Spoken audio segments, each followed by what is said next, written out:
Another one from a lubrication standpoint, before and after, so from 53 to 36 dB microvolt.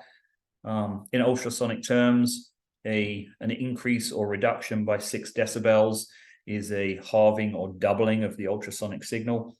So when we reduce it here by 17 decibels or almost 18 decibels, that's a dramatic drop from an ultrasonic standpoint. So what does it sound like before and after?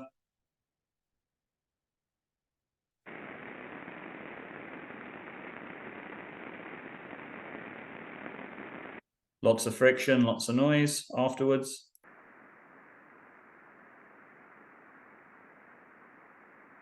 Much smoother.